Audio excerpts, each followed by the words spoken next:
කොටගොඩ චන්ද්‍රසේකර ලංකා ගුරු සංගමේ උපසභාපති දැන් අධ්‍යාපනය වෙනුවෙන් අරගල කරලා නිදහස් අධ්‍යාපනය රැකගන්න අපිත් එක්ක මහපාරේ සටන් කරපු කණ්ඩායමක් මැති ඇමති දූරදරන නියෝජ්‍ය ඇමති දූරදරන ආණ්ඩුවක් මේක. මෙයා බලයට ආවෙම මේ රටේ නිදහස් අධ්‍යාපනය රැකලා දෙනවා කියලා. හැබැයි ඇවිල්ලා කරපු වැඩ ටික අධ්‍යාපන ප්‍රතිසංස්කරණ කියලා එකක් ගෙනාවා කිසිම සාකච්ඡාවක් නැතුව අර්ථ විරහිතයි කොහොමද ජනවාරි වල ක්‍රියාත්මක කරන්න බැරි එකක් ගෙනාවා.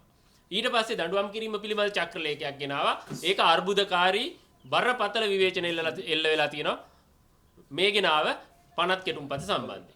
දැන් ග්‍රාමීය පාසල් වහන්න යනවා 50ට අඩු පාසල්.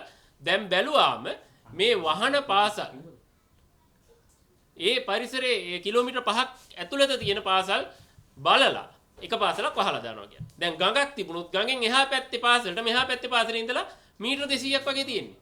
හැබැයි පාසලට යනවනම් කිලෝමීටර් 10ක් 12ක් රවුමක් යන්න ඕන. ඒ වගේම ග්‍රාමීය ඇතැම් පාසල් තියෙනවා. මේ පාසල් දෙක අතරේ දුර ළඟ වුණාට, දුර අඩු වුණාට ගමන් කිරීමේ මාර්ග පහසුකම් හෝ වෙනත් වනසතුන්ගේ බලපෑම් නිසා යන්න බෑ.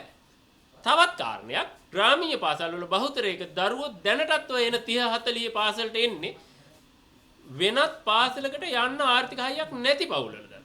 දැන් මේ දරුවන්ට මොකද වෙන්නේ? මේ දෙමව්පියන්ට කිසිම අධ්‍යාපනික පරිසරයක් නැහැ. මේ දෙමව්පියන්ට අවබෝධයක් නැහැ. මේ දරුවෝ පාසල් යා යුතුයි අධ්‍යාපනය ලබා දිය යුතුයි කියලා. මෙන්න මේ තත්ත්වයන් තුල ඉවක් බවක් නැතුව කිසිම විමර්ශනශීලීත්වයකින් තොරව මේ විදිහට පාසල් වහලා දාන එකෙන් එක දරුවෙකුට හරි අධ්‍යාපනය අහිමි වුණොත් ඒකට වගකීම ගන්න කවුද? පාසල් 1500ක් විතර තියෙනවා. 1500න් එක්කෙනා ගානේ එක දරුවා ගානේ පාසල් අහිමි වුණොත් ඒ දරුවෝ අධ්‍යාපනයක් රහිතව මේ සමාජයට තමයි මුදා හැරෙන්නේ. එහෙනම් මේක මේ හදිසිය ගෙනල්ලා මේ ක්‍රියාත්මක කරන්නේ වියදම් ඉතිරි කර ගැනීමට නම් IMF කොන්දේසියක් ඉෂ්ට කරන්නට නම් ඒකෙන් මේ රටේ දරුවන්ට සිද්ධ වෙන බලපෑම් පිළිබඳව අපට නිහඬව ඉන්න බෑ.